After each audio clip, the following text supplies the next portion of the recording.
I'm looking out the window, but I'm really not thinking about anything spiritual. And all of a sudden, it was as if my consciousness was taken over. And the apple tree that was in the yard became me, and I became the apple tree.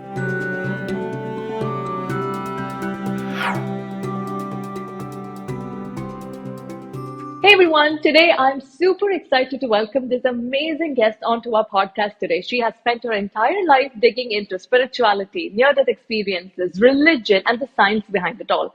Her research of over 2,500 near-death experiencers have uncovered wild insights that's going to completely shift your perspective on our reality and afterlife.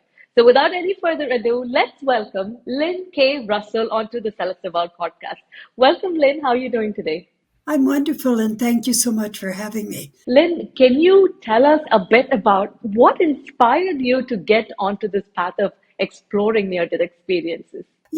I almost wonder if I wasn't guided because uh, it started when I was like 8 years old when my grandfather died, and I was terrified of death. And I was raised in an atheist home. We didn't.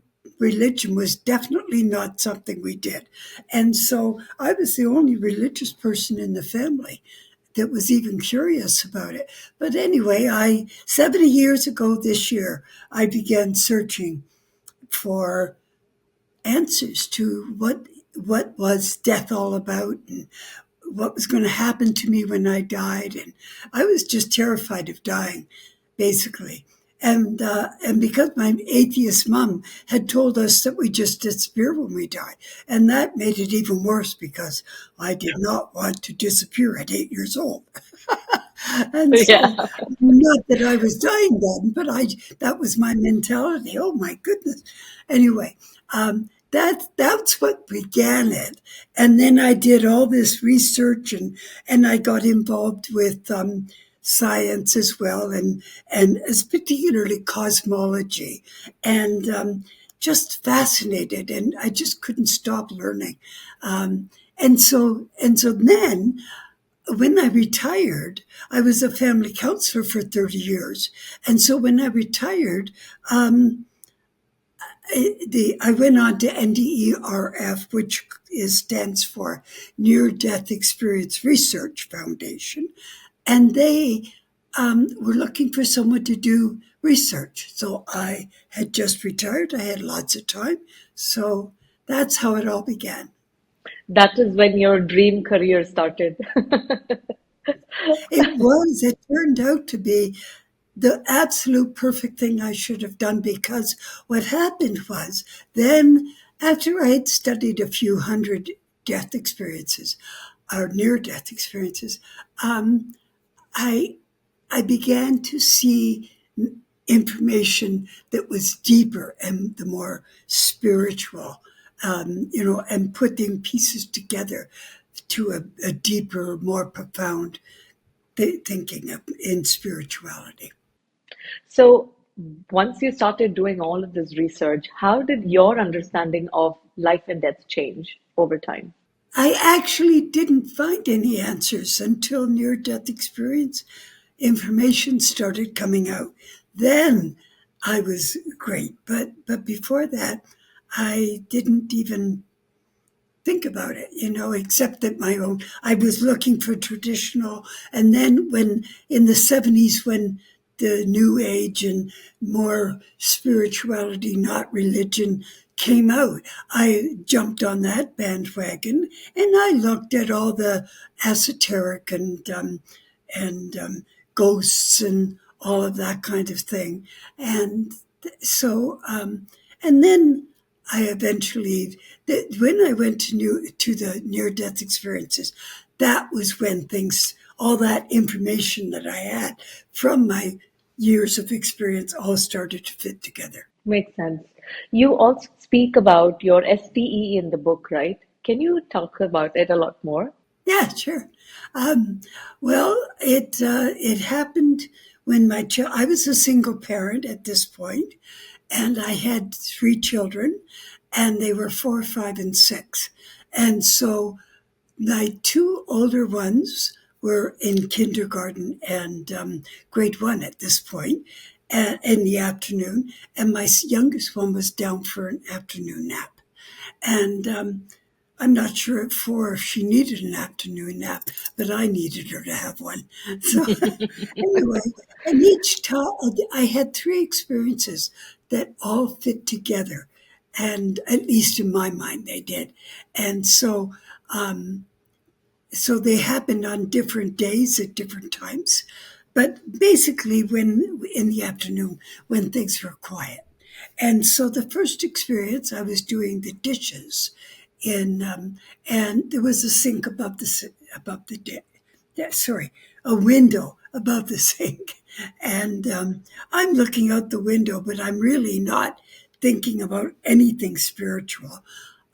And all of a sudden, it was as if my consciousness was taken over, and the apple tree that was in the yard became me, and I became the apple tree. There was literally no difference between the apple tree and myself. And then every kind of living form that I could think of, plants and other animals, and whether they flew or they swam or they were animals on land, I became it, and it became me. And that was a really cool experience. And it only lasted maybe 30 seconds. I don't have it time. I didn't have a time to go by. So anyway, that was the first experience. So when you talk about that experience, right? Didn't you like why did it create such a big impact on you? I mean, what if you were like hallucinating or something like that? Like, did that thought occur? Why does it feel so real? Yeah, I don't. Well, because it did feel real, and I never even thought of it being a hallucination. I was not on any meds or um, any drugs or of any sort. So, I mean, I just didn't even think about it being a hallucination.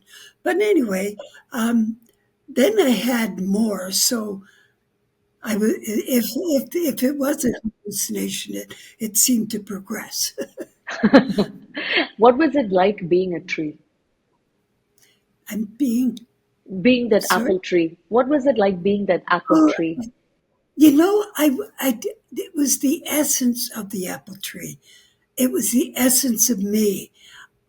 When I say I was the tree, it was the essence of the tree that I was, and the essence of all life that I was. It wasn't that I felt like what it felt like to be a bird, but rather that essence of that bird, whatever the soul, was me, and I was, yeah.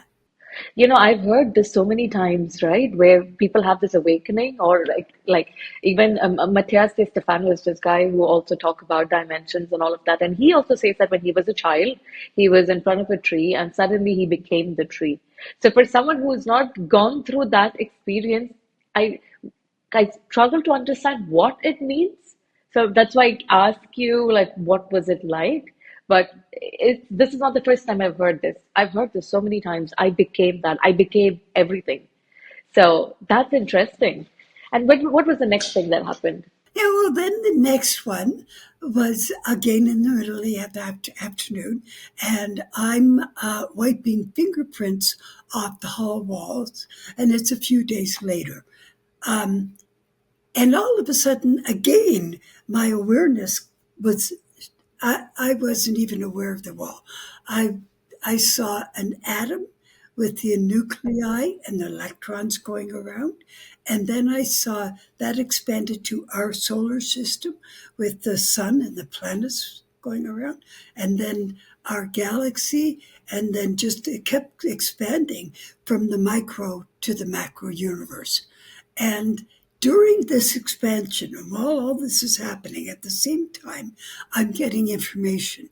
And it's that this didn't just happen, that there is order and planning and a consciousness, an intelligence behind all of this. And and then I heard a message or got a message, I think is more like it. And it was very strong. And it was so strong that I couldn't deny it.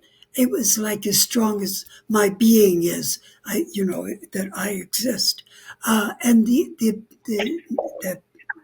the information was that my being intricately connected with the operation of the universe. And I did not like that message at all. That scared me because I didn't know what that meant. What were they expecting of me? It was too much, too big, and so because of my fear, it all stopped. But that was the message. Wow, there is a reel that showed on Instagram where it's like they were showing like this, a part, like us human. I mean, I think it's like a cell and then it expands out and then becomes like this organ, then expands out, becomes a human being. Then they zoom out and it's the city, zoom out and planet, and it kept a galaxy. It zoomed out, and at the end of all of it, it zoomed out to be a human being, like a man. Oh, I didn't see that one. Oh, that's like very a cool. that's good one, right? Like an AI generated one where it's I think it goes to show that at the end of it we are everything inside God. Like God is a person, and then we are like these microorganisms inside. So that's what came to my mind when you spoke about that experience. That's like amazing. Well, that actually fits with the theory I have. That and I'm losing the track of the experiences. Do you want to do the experiences, or do you want to like the last experience, or do you want to? Hey guys, if you've been enjoying this video so far, please make sure to support this channel. You can either subscribe to the channel, leave a like or a comment, or even share it with your family and friends. Apparently, it helps with the algorithm and I have no idea how that works. Also, I'm sending out weekly love notes where I'm sharing with you my own personal spirituality journey, and also will keep you posted on the upcoming community events that we have. We have a lot lined up for you. We've got group channeling events, Akashic record reading events, and a lot of such community events that I think you're going to absolutely love. All you have to do is go to www.celestevolve.com/love notes. Now let's get back to the video. You can talk about what you were about to say right now. No worries. What did it remind you of? Yeah. Okay, what I was about to say. This is a new theory, or well, newish. Um, that as I said before, I really am into science and quantum physics and how amazing it all is. I just get blown away by how amazing it is. Anyway, so this theory is that the universe for me is a consciousness. The universe is conscious, and so this consciousness has created particles, and the universe is full of particles. That's true with science. And so these particles are flashing constantly in and out of existence, and flashing between particles and waves, and they're just constant energy going in the universe, and that's right here beside us as well. And so uh, so these particles, when scientists do experiments, they find that these particles react to our consciousness. So they seem to know that, for example, when an experiment happens, when the scientist is in the room, they get a different result than if they leave the room and just let the program run. So there's a completely different, it seems like there's a reaction if a consciousness is present. So that is amazing that these little particles, which are infinitesimally small, um, and they make up the atoms, those little dots. That's what an atom is made up of. And atoms are everything in the world we know of, including humans. And so then I take that and think about the original life forms in the world. I did warn you that I go different different directions, I love it. but I this absolutely love it. Yeah. um, so I think about the original life form, an amoeba, or even before the amoeba, because an amoeba is a single cell organism. But the single cell is made up of all kinds of different other pieces. So whatever that original something was, and then it became the single cell, it joined together with other single cells and became some kind of a plant or an animal or a fish or whatever, and that expanded and expanded until it was a human being. So what I'm trying to say is that each one of our cells is alive. It's an individual life form. I see ourselves in our body as being these life forms that have joined together and communicate. And it's almost like a colony, like an ant or like bees and that kind of thing, where they all communicate with one another.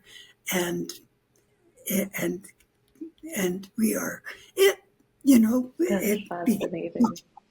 yeah. And then when You I know? do, so when I retire, when I meditate, which I do every day, um, I think of my cells. I fill myself with love, and then I fill my life and my every cell in my body with love, and then send that love and talk to my cells. I tell them how wonderful they are and what a beautiful job they're doing, and how amazing, and yeah, because it stems right back to that consciousness again. Wow. You know what? There was a guest who had come on my podcast where she remembered her past lives or something. Yeah, she remembered her past lives. And one of her life was of her being an amoeba. Ah, yes, yes, I can believe that. Yes, Yeah, absolutely. that's what she spoke about. And then when you spoke about how, the experiments are influenced by the thought, that's also that there is that light can be a wave and a particle. You're talking about that experiment, right? Like, I mean, they said that I mean, I don't remember so much. I'm not that good with science, but there was this experiment where they said that light is a wave, but then, depending on who is the observer, then it could behave as both a wave as well as a particle, which is like the newest finding, right? Yeah, Am I? yeah. I must be saying bullshit. That is cool. That's cool. That's so. That's amazing. So, what was your third SDE? Oh, the third one was I was in my living room and I was tidying up and picking up toys and so on. And all of a sudden, there was a presence in the living room with me. And I couldn't see anything. All I saw was my living room, but I could feel this presence and more love than I can ever describe. I was just feeling this huge blanket of love being poured towards me, and it was really cool. And then I felt myself connected somehow to this presence, and it wasn't an umbilical cord. It was just feeling like there was a connection somehow. And then I heard words, and the words said, and this was in words this time, and it said that this is where I came from, and this is where I will return. And I knew that that was for everybody, that this is where everyone came from, and that this is where everybody returns. So that That must have felt amazing, right? that was the last one, but that one just blew me away. It was the love was so much that I was walking on air for days, for months, and my children's behavior and getting noise and things, because I'm very noise conscious, and didn't bother me at all. Nothing bothered me. You were just blitzed out. I just got the Yes, final answer to my. That makes sense. Since because you hear these voices and you see things, right? Do you have, do you like, uh, have you ever tried to channel or do healing work or things like that? Because you seem to be having all of these clairs. It never went that way. I am very psychic, I know that. And I've had many psychic experiences. Um, Starting from, they began, as far as I know, they began when I was 13. And maybe I had something before that, but I didn't pay attention. And so, yeah, I just know things. I hear things. I hear messages very often. My daughter died a few years ago, about 5 years ago. Yeah, she died of cancer, and so, but I knew the date she was going to die. I was told what day she was going to die,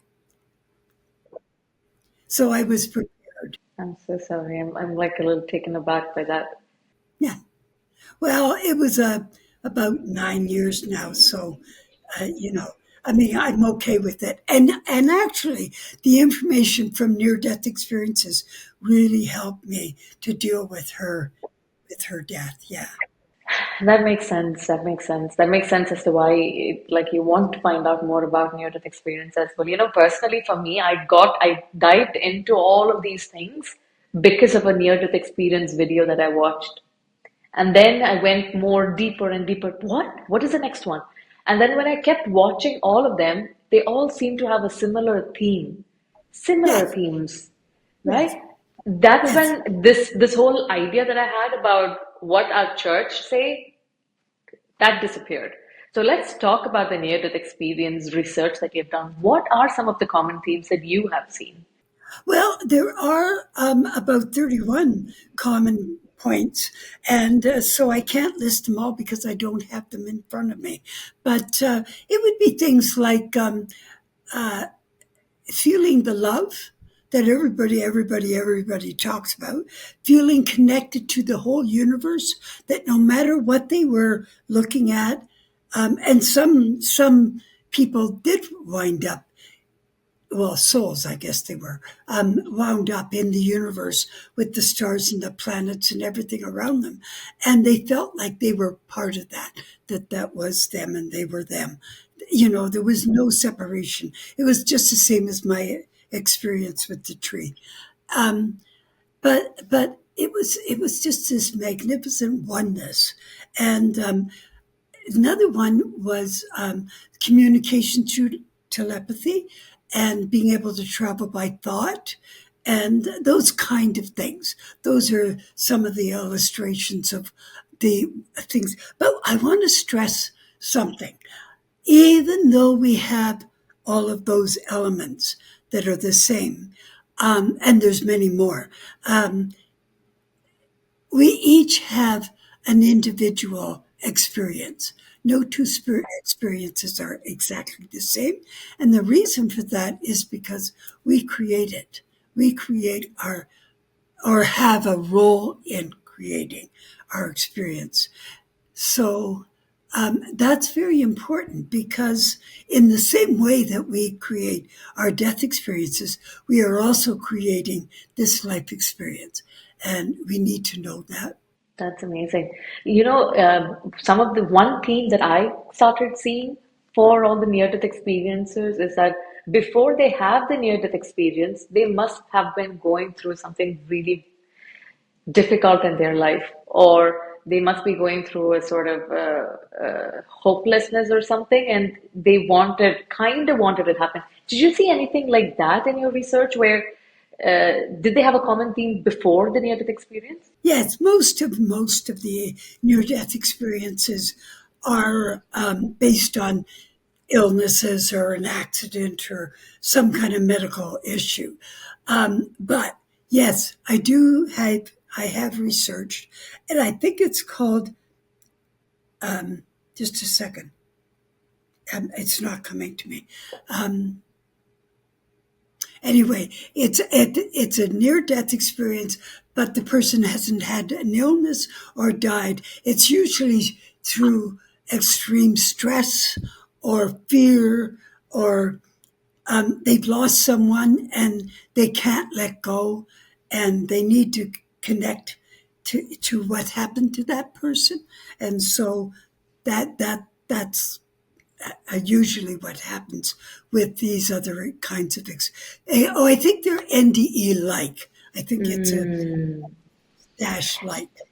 Yeah, there was a guest who had come on my podcast. I think he was going through some examination thing. Like, so he was under extreme stress because he was doing medicine and he had to do an exam. And in that instance, while he was studying or something, he had a near death like experience and he felt like he became the sun. Yeah, cool. That, yeah. So that was Dr. Anup Kumar. He had come on the podcast. So it reminds me of that. What does a near death experience mean? Like, are there any parameters or something that's tangible and scientific where we can say that, okay, this person actually had a near-death experience? What are those things like? Do they actually die? What is it? How do you know that it is a near-death experience? Can science prove that he had a near-death experience? Yeah, there's different levels of near death experiences, and that's very difficult because because of all the oh well that and because of the deniers and that it's just a brain breaking down and all that kind of thing, and so and I can see why there's a bit of confusion because of all these levels. The first level is leaving the body, and some people leave the body, watch them resuscitating them, but they never go any farther. They stay in if they're in an operation. They are there, or if they've been hit or in a car accident or hit by a car or something, they're above that, watching what's going on, but they never completely leave the earth realm. Okay, so that's the first one, and that would be like an OBE or something like that.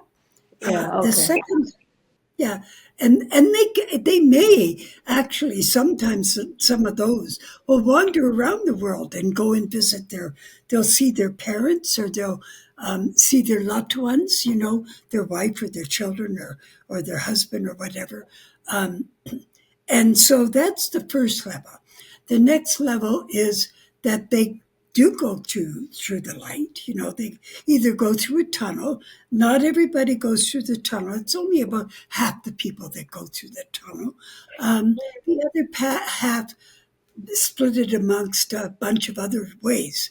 And that would be that they may, and the minute they leave their body, their loved ones are there waiting for them and take them to the other side, or the light is right there and they see the light and they experience light, or it could be that they go to the other side just immediately. They just immediately leave their body and they're there. Another way is that they'll find themselves in outer space, as I've already mentioned, and so they sorry, it's a good thing this is pre-recorded. So Yeah, they go out of the, you said that they go out and then they just directly get into that yeah, space. yeah, they're in outer space and they're connecting with the stars and planets, and it's just mind-boggling, and they're thrilled.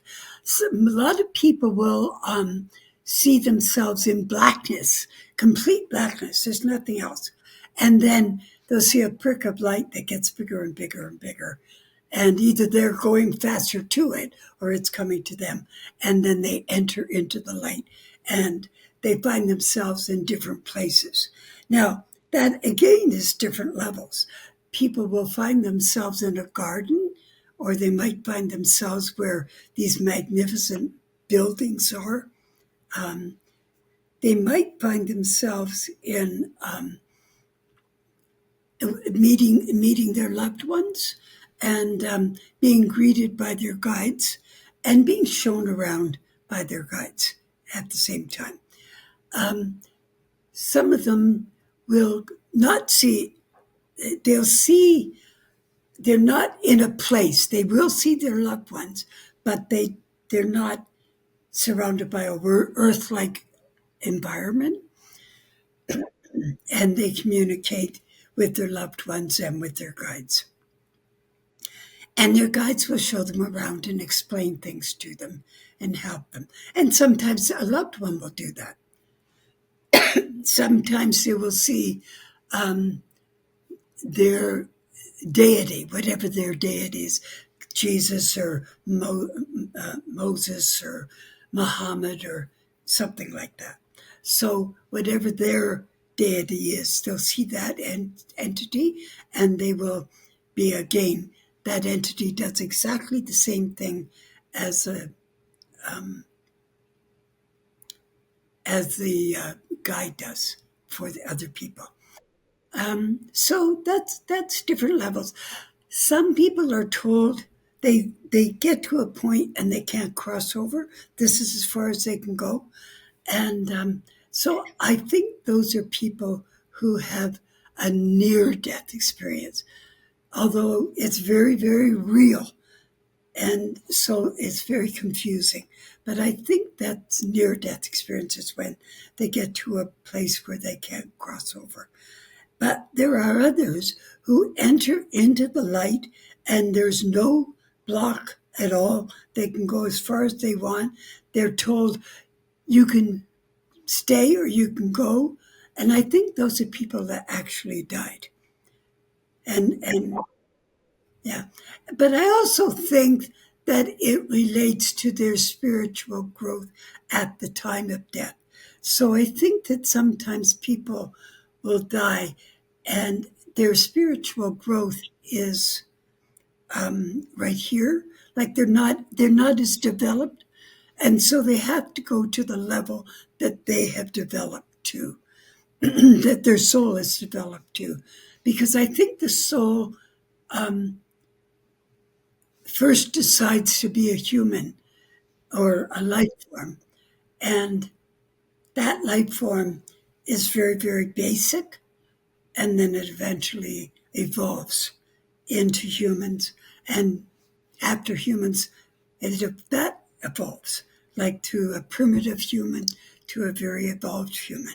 And I think that people who are very spiritual are probably very old souls. People who are after looking for, your audience, for example, would be very old souls. Hmm. This is something that I wanted to also, like, I was thinking, because if you say that there are these different levels at which people go to, because I know there was Malcolm Nair who came and he was also at that level where he said that he witnessed his body after the car accident, and then he traveled to this other part of the world and met his family there. So that was his experience. And then there were the other people who met the guides and the ascended masters. So you spoke about this could be because of their spiritual growth. Does it have, if what if you were to explain it in terms of frequency or dimensions? Yeah, what happens with people that have really evolved, they go directly into the light and they become the light, literally become the light. And they can witness themselves creating with the source, not with, as the source. They are the source, they become the source, and they are the part of the creating. And that's like, wow. Yeah. That makes sense. There was a guest who said that in the beginning. She had this near-death experience, and then she wanted to recreate that experience again and again. So she would go into this meditation and she would try to do it, but she would always reach near the light. I mean, she would just be somewhere near the light, but she never crossed over. Like just like what you mentioned. But eventually she did cross over onto the other side. So probably Yeah. that's when her spirituality level increased and she probably evolved by then. That Yeah. makes Yeah. It's perfect sense. great. Yeah. Okay. So And when I you say, also think, okay, so I also think that becoming the light and becoming the creator. Okay, so now people talk repeatedly about the love and consciousness. Um, and the love, I believe the love is the essence of source. I think that is the very basic essence of the source. Um, and then I think that consciousness is consciousness. I think the source is conscious. It's very alive. It's a live being, and it has very like huge intelligence that we can't even conceive of, And so, and the creation is consciousness in the universe, and these particles. And I think particles are probably the very first thing that gets created. And it's sort of like, okay, here's a bunch of particles. Go for it, guys, and do whatever you want with it. And then creation happens because the particles themselves are conscious. And so creation happens by that. Wow. I don't, You I know, don't know if in it makes sense, but we are also, I mean, particles, it makes sense because everything is conscious. There's this book called A Course in Miracles, and there are some of the exercises. It's channeled, apparently. It's a Jesus channeled book of Jesus, and in it says that, this chair is also God, like it's also yes, source. This yes, mic is also source. So yes, that got me, yes, and I think, and that's also one of the reasons why in Hinduism they uh, they respect everything, right? They have a god for money. The goddess Lakshmi is for money. Then different gods for animals. So it makes sense because everything is consciousness. I mean, everything is source. Everything is God. So it makes sense to me when you say that everything is consciousness. I had a question, which is, if you have seen all of this in our religious books, we talk about purgatory, right? Do you know well, what purgatory means? no, there's no purgatory. I'm sorry. No. I have never met a person. I have. Now, wait a minute. There might be something that could relate. There are two things. If a person is really evil in this world and causes a lot of pain and suffering, and or if they kill themselves, some of the people who kill themselves, not everybody, they go to this great place where they just our souls wandering and wandering. And what they're doing, what those souls are doing, is they're reliving and reliving and reliving experiences and trying to do it in a better way rather than do it in the way that they did. And I need to break. I'm having a sugar low. So when you talk about near-death experience stories, have you come across ones where there is hell or hellish-like experiences that people go through? Because in all of our religious books, they talk about hell a lot. Is it there? Is it real? I'm sorry, I don't understand the question. Oh, okay, I'll repeat. Okay, so Lynn, can you tell us if hell or hellish-like experiences have happened in any of those near-death experience stories that you came across? Is it real? Because all of our religious texts talk about it. Yes, yes, I can. Yes, and I definitely have come across several hellish experiences. Um, some people have the hellish experience and return from the hellish experience, and that's all they have. But other ones are taken out of that hellish experience and they're removed, and they call out to. Sometimes they call out, and sometimes they don't, to tell you the truth. But most of the ones that get out of that situation have have called out to God or to Jesus or to their deity, whatever that happens to be, their master. They call out to that person, and then they're brought out of that situation. Um, and those are the ones that I know about. I don't know, so I don't know if what happened if they died and they didn't, get taken out. But with the ones who did get taken out, there's a very important lesson that comes with that. And that is that they will say when they get to this positive, loving place, what was that all about? And they're told that was your creation. That was what you thought you deserved or that you thought should happen. And so, as I've said before, we create our own death experiences, and we also create, that kind of experience as well, because some people are beautiful people, but they've been told so often that they're going to go to hell that they go to hell because that's what they're told, even though they're absolutely beautiful human beings. By the way, my most important message is to tell every single soul in this whole world how magnificently beautiful they really are, because that is the truth. We are so magnificent, so marvelous, and we don't even know it. When I was a family counselor for 30 years, I was shocked at how many people hated themselves. I mean, they would treat themselves worse than if they were a criminal. And and it was so sad because really in real life there's there's they're absolutely fantastic, magnificent. I can't think of a stronger word than magnificent, and I wish I could.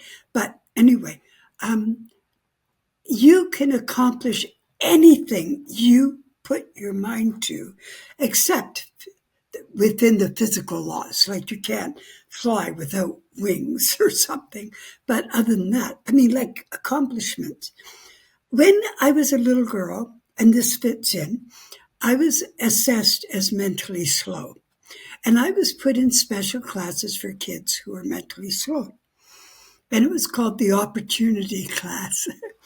And and then when I was an adult, I found out that I was well above average in intelligence. So I mean, I had, but we're going back to the 40s, and they didn't know about dyslexia or ADHD or any of those things. That was just, they didn't even know about it. So I mean, I can understand their assessment, and I did a very good job of living up to it. I acted slow, so. Is that people made decisions for me. And so I didn't know how to make decisions. And so when I got married and it was a bad marriage and I left it, then it was terrifying because I didn't know how to make decisions. And I learned by the seat of my pants, really. But the other part of that is that who was I? Because I had always been this other person, this slow person who didn't know anything. And all of a sudden, I'm not. And I had to rebuild me. I had to get an image of what I thought I should be like. And I lived up to that until I am who I am today. That's the point of it. The other thing is that I had to challenge myself to find out what I could do. What could I do?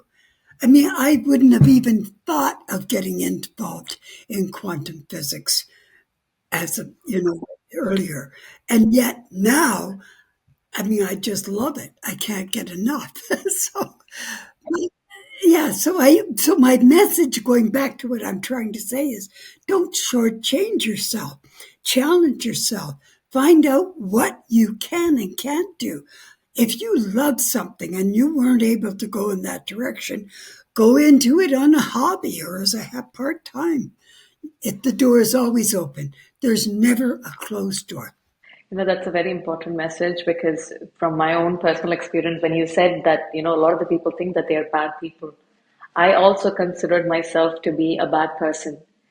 And like it was in this year, or like when I started experiencing or started watching all of these videos, like these near death experiences and channelers and all of that, I realized that even if we make mistakes, we're just learning through that. You don't have to, because the way I was considering it was that I made a mistake, so that's it, I need to suffer. So then I didn't have an end point to when I should stop suffering. And then I Ah, realized that like it's like, okay, I need to suffer, but till when? Like, till how long? I don't know. So constantly, I would always, even if I know something is not good for me, I would be like, this is good enough because I don't deserve the best kind of a thing. So Oh, it's, yeah, it's just, and it's something that, and mostly it's our parents who would say stuff unknowingly or, unconsciously, where they would say stuff, but probably they always have good intentions. They want us to exceed their expectations, so they would say stuff, but then it does get etched in your mind. So your message that you said is so important. It's so important. I agree. I wish the whole world would know because then we wouldn't have these wars. We wouldn't have the kind of strife and pain that we have. Agreed. So one of the things when in the Bible that everyone talks about after death is the judgment day. Did you come across that in the near-death experiences? Yeah, the life review. Well, the life review, um, during that, people did not get judged. They judged themselves. They were the only ones who did the judging, and basically that was it. If they got too angry with themselves and they started to really put themselves down, their guides would say it's okay. It was just a learning experience, so you can relax. I thought it was fascinating that because I've talked about the oneness and how we all are. I'm you and you are me and I'm all the people that are. If I see pictures of seas of people, I know every one of those is me. But the essence of me, not me, the personality, the essence. Anyway, so I've lost my train of thought. Sorry. The judge review, life review. Oh yeah, the life review. I think it's fascinating that because of the oneness, that we actually become the other person that we've been dealing with, and feel exactly what they feel, and then what that person, the next person that person deals with, and on down the line until it becomes like an echo. So for those of you who don't know what life review is, it's the experience where people have where after they die, they get to see everything that has happened in their life and they get to see it from their perspective and the perspective of the other person. So if you have done something bad to someone else, you see it also from their perspective that you did something bad against, and you would also feel everything that they were feeling. That is Yes, the, yeah. and so people often say, "I wish that so and so would be able to feel exactly what I feel," that when Ah. they're angry, and but they do, they really do. They do, right? That gives me some peace. I'm joking. Okay. So if that is the case, how can, like, since you know that there's going to be a life review, is there any way that is there something that I can do right now while I'm alive where I get to have a very smooth life review?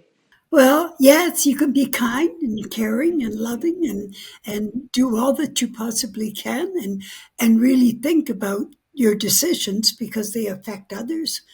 What if I have done something bad against someone? Yeah. Well, lots of times you're not able to go back and correct that. If that's possible, then you could do that.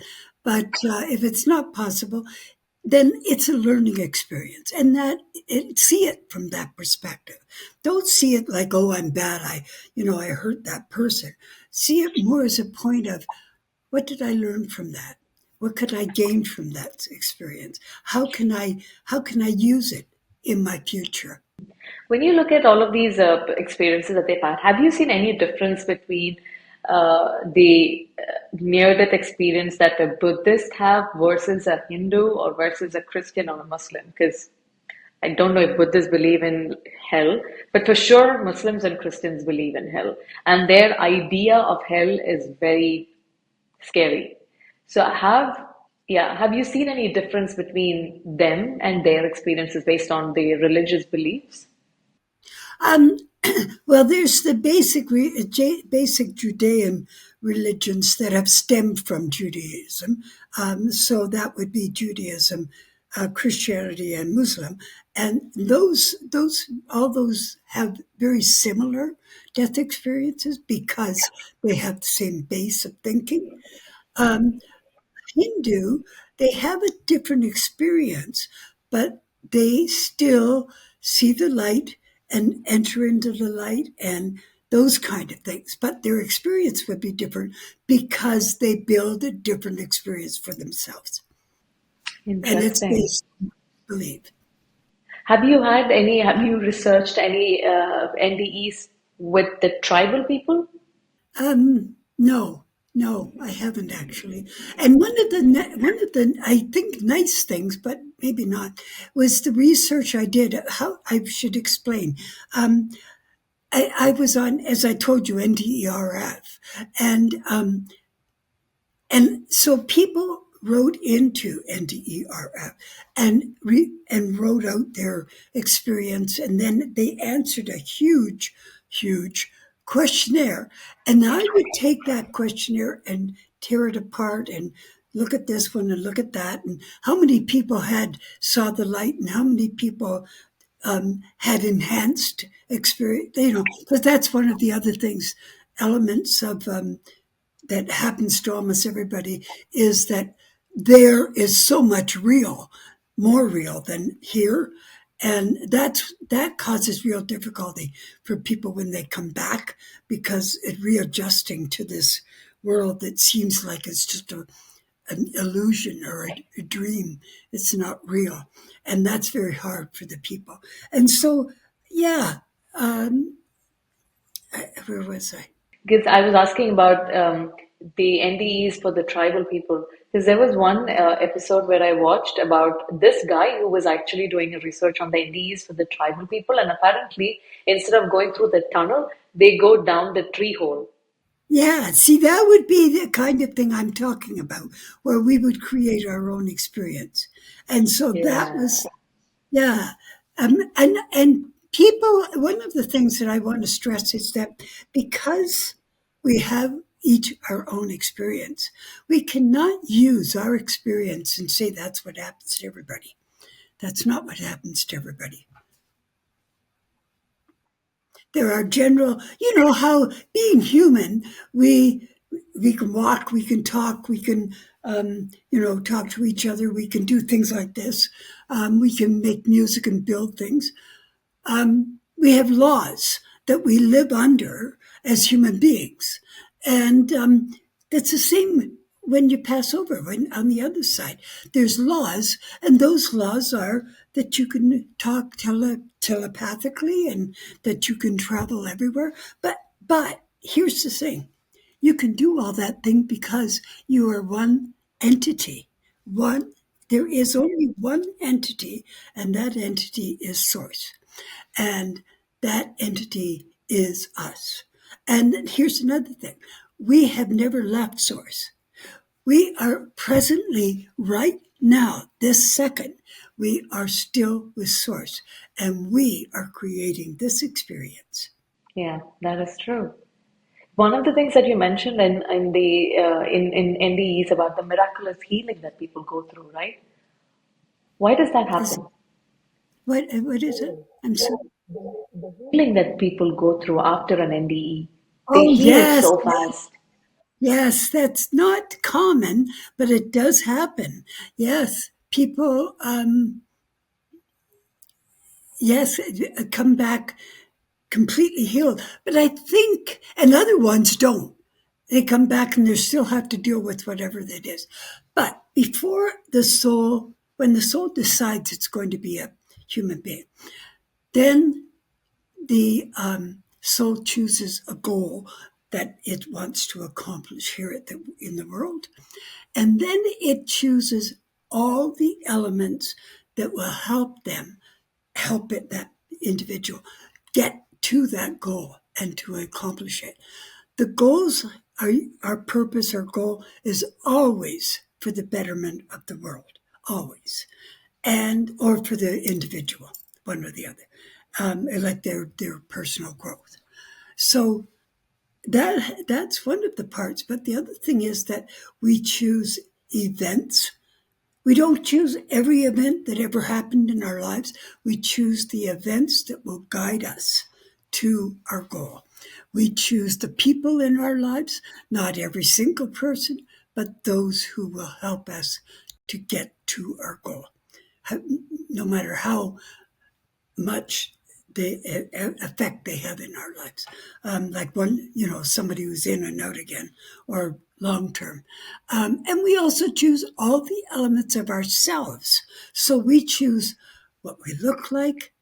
Are we going to be handsome? Are we going to be not quite so much? Are we going to be intelligent? Are we going to be, what race are we going to be? What country? What economic level? What intelligence?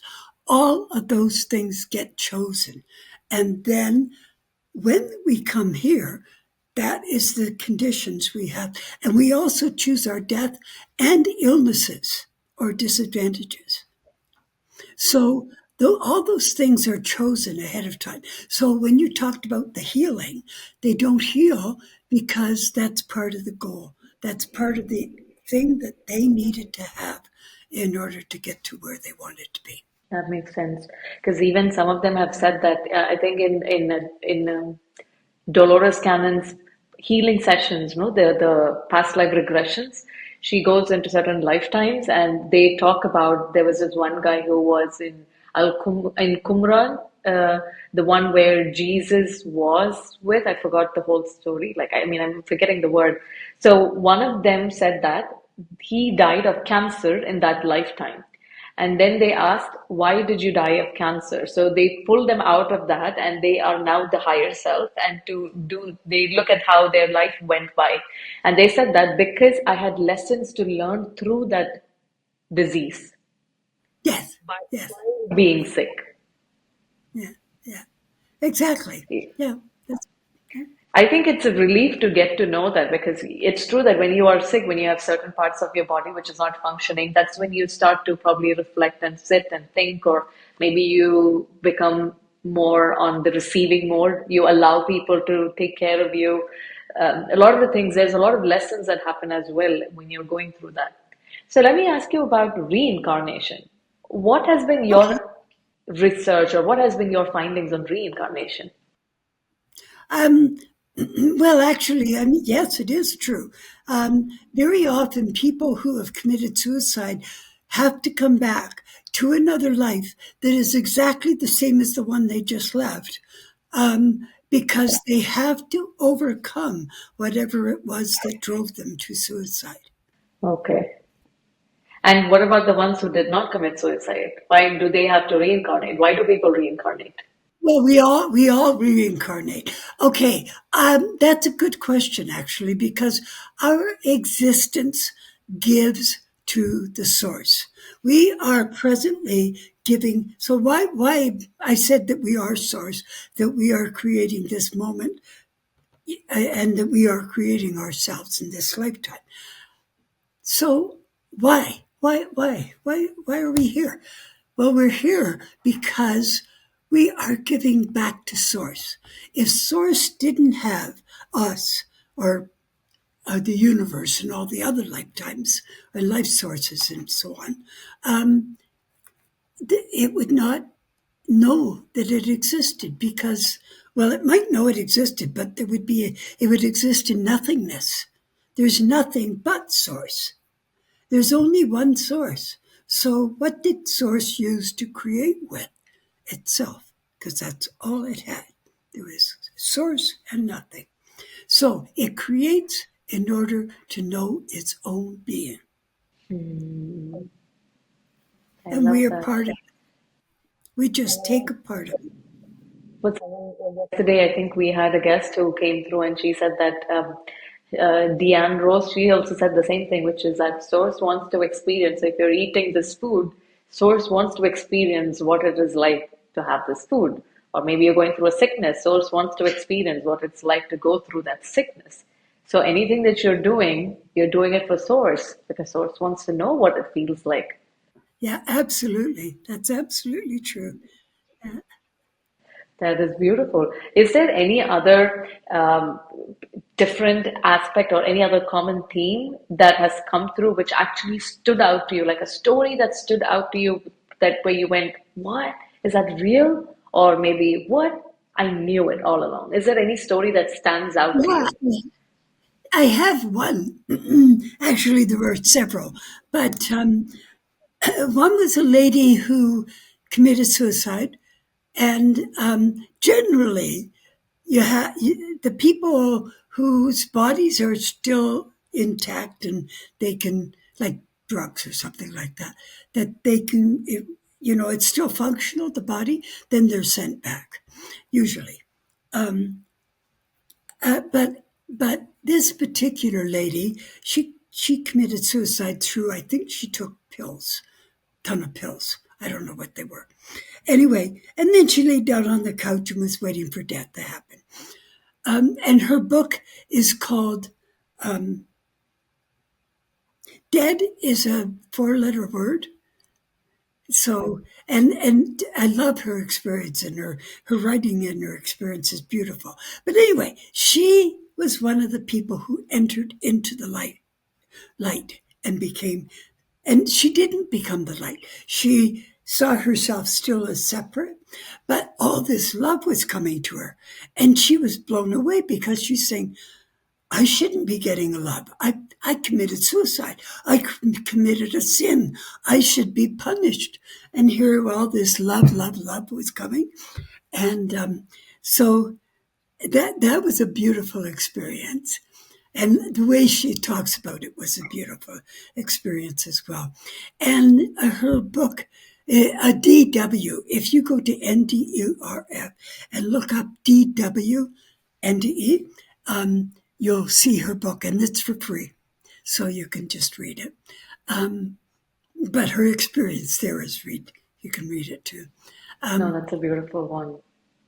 yeah, it was. There's another one. It's not on NDERF. It's Mellon Thomas Benedict.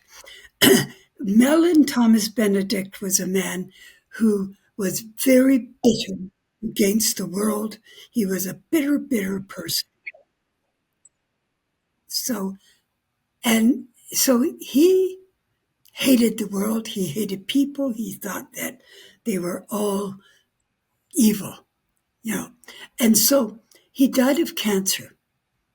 And as he's traveling, and this is a very important lesson, as he's traveling through the tunnel to wherever, he says, wait a minute, stop.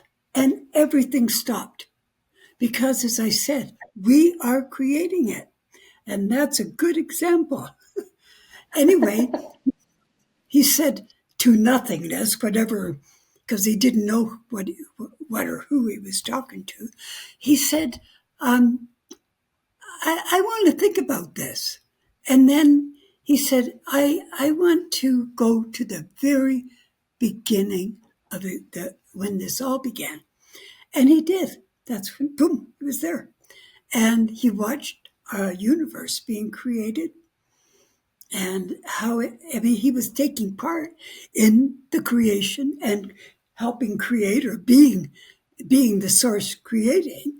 And it was a wonderful experience.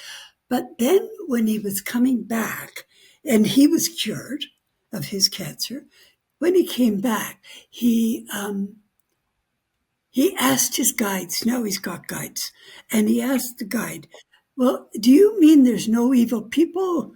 And the guide said, "There are no evil people anywhere. It is our thoughts and our actions that cause the evil. It's our thoughts. And when you think about it, when you really, really, really think about it hard, you think everything that we are and everything that we basically do comes from thought first. Thought is the most important.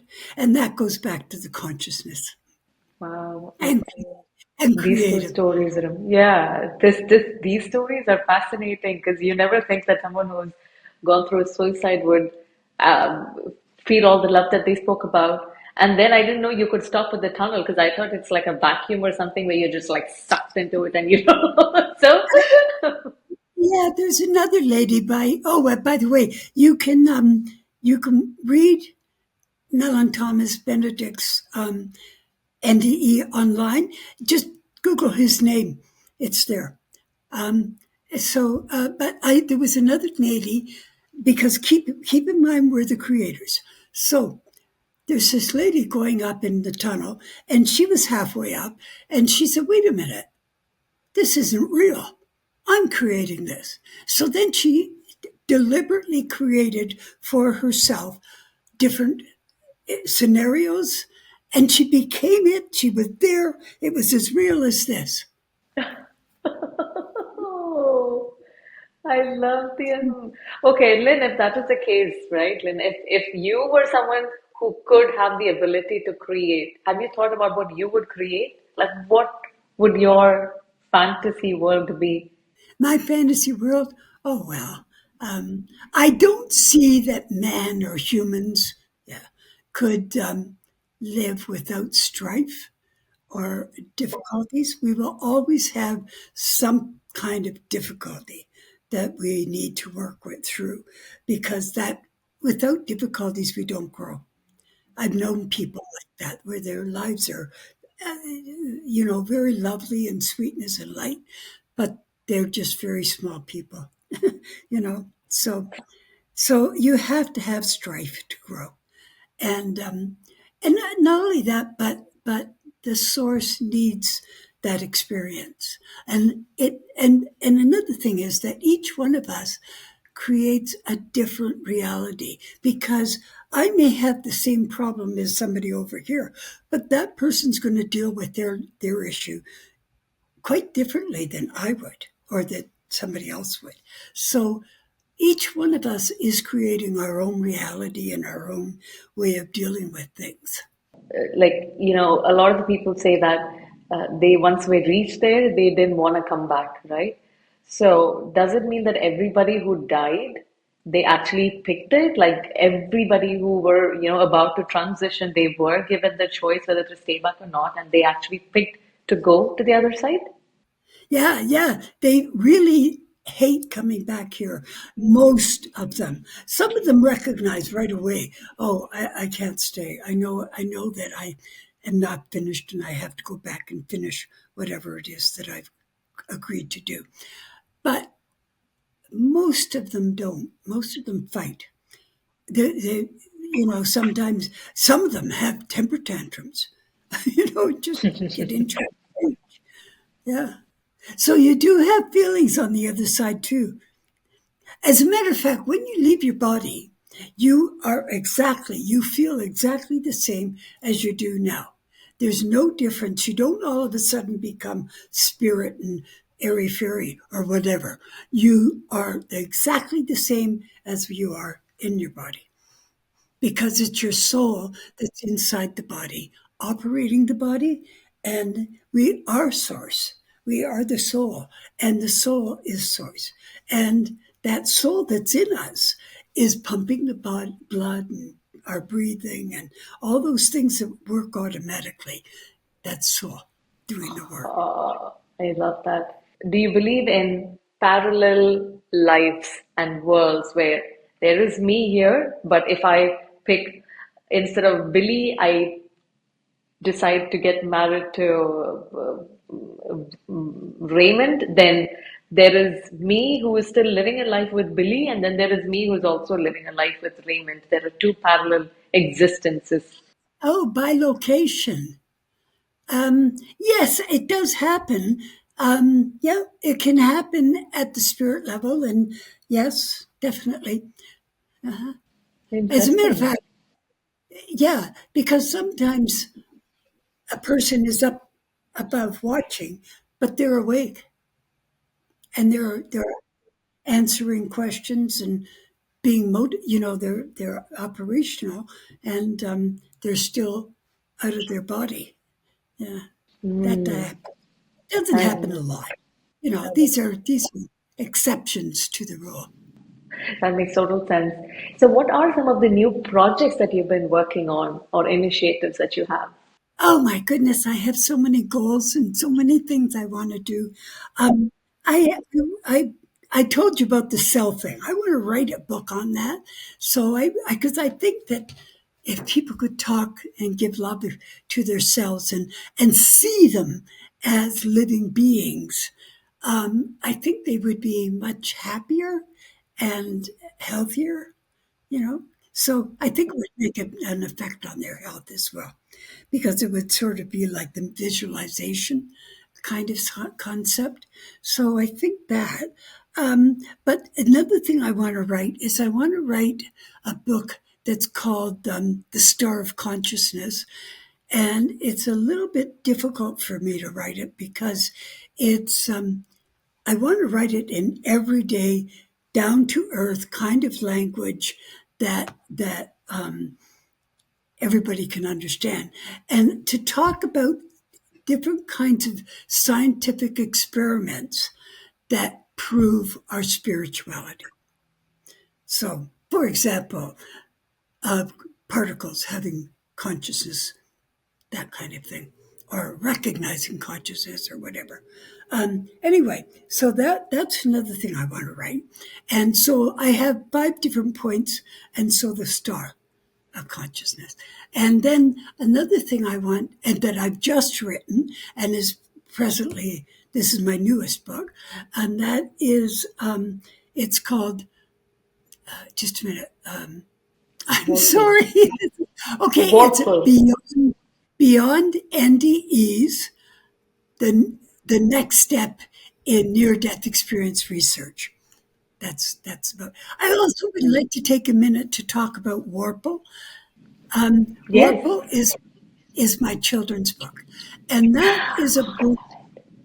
It's for preteens, so 9ish to about 13, that range, and so the book talks about a boy. He's 13-year old, Cam, and Cam is lives in the projects because with a single parent mom, and he doesn't like his life. He hates being there, and he's bigger, and he's a husky boy, and he's got, he looks bigger than everybody. So they's constantly being teased, and not teased, bullied by a group, and so Jason and his gang. And so he's really quite upset about that. And he's starting to get into danger. He has a couple of good friends that he's had for years and years, but he's also starting to get into a little rougher kind of crowd because they accept him. So, anyway, he wants to be a football player in order to get out of the projects and get to university and have a good life. And so he is into football big time. He thinks that if he can be a really good football player, then he could go through university on a scholarship. So that's his dream. So but the coach for the football insists that they have good grades. He won't take them on. They must keep their grades up. So while he's doing a homework assignment, he comes across a creature named Bream. And Bream is a creature from another dimension called Warple. And so Bream takes Cam with him to Warple.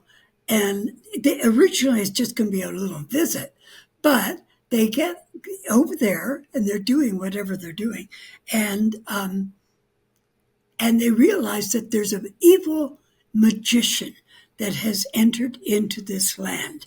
And this land is filled with warm, fuzzy little creatures that are just loving and caring and have never had a war. They've never had any, I mean, they have problems, but they don't ever have a war. And so they don't know how to deal with this evil. And so Cam is recruited to help. And so they travel across Warple to go to Zarlok, and Zarlok is the wise old man. And so on the way, they have lots of adventures and a lot of magic and cool stuff that happens. And Cam gets into trouble all the time because he's not listening to the rules. And and he learns that we're all connected. He learns that anger and hostility bounces back at you. He learns that caring and giving is contagious, and it's not wimpy, it's a good quality thing to do. And he also learns that love is the most powerful thing there is in the universe. And that's done through there's silly situations and there's other situations that are dangerous. And just This is such a unique concept. We need more of these stories. And you, although you said this is for preteens, to me it sounds like something that even an adult should read. Because it sounds like you are touching upon the laws of the universe. actually, adults love it. They just rave about it. They just love it. Anyway, the name of the book, the children's book, is Warple, and my book, the NDE book, is Beyond NDEs: What the Near-Death Experience Tells You About Yourself. Beautiful. I have a 5-year-old daughter, and I would love for her to know these kind of stories. And I tried to read the Bible to her, but halfway through, I had to try to, like I told her that God had to take some ribs from Adam to make Eve. And she got up and she bent, stooped low, and she's like, okay, so does that mean that Adam was stooping down the rest of his life because he didn't have the two ribs? So, so for the kids, I just couldn't, like, nothing made sense in the Bible for me to read it to her. But I would want her to know about the laws of the universe, right, for our children. So I hope you would write something for under, like under 4, 5, 6 years old as well. I've got the other books. Oh, another one I need to write is everybody tells me I had a rough life when I was a child. It was very rough, and and then the separation and divorce was horror, just awful. And so people tell me repeatedly because here I am, very positive and loving, and I'm so excited about life, and I love life, and I love being old. I don't mind being old at all, you know. You look And so, stunning. You've redefined what it means to be old. Like I was just telling Lynn at the beginning of the podcast, I love how beautiful Lynn looks today with those red color. Like I'm like, I need that. So yeah, thank you. I've just, I think that we need to get excited about life and challenge ourselves, as I already said, and don't shortchange ourselves. I love that. Lynn, it has been such a pleasure speaking to you today. You are such a positive person. Like, although we ended on saying you're a positive person, like the curiosity that you have towards everything, wanting to learn, that's what keeps you positive and young. And it's been such a pleasure speaking to you. Thank you so much for coming and speaking to us, Lynn, today. Can you tell us where we can find you? Oh yeah, sure. I can be found easy. Just Google my name, and there's a list. I'm on Facebook. I'm on LinkedIn. I am on Instagram, but I don't know how to use it. So I'm there, but don't send me anything because I won't be able to. The other thing is I also have my website, lynnKrussell.com, and there's contact there. You can contact me that way. All right. All of these links that's mentioned will be in the show notes as well. So head over to the show notes and then you would find these links over there. Lynn, do you have any final message for us? Well, just what I've already said, that love yourself. Really, really, I mean it. Pay attention to the reality that you are because you really are magnificent because you're source. How can the creative force of the universe not be magnificent? I love that. Thank you so much, Lynn, and I hope we will speak again very soon. Thank you. Yes, yes. Thank you.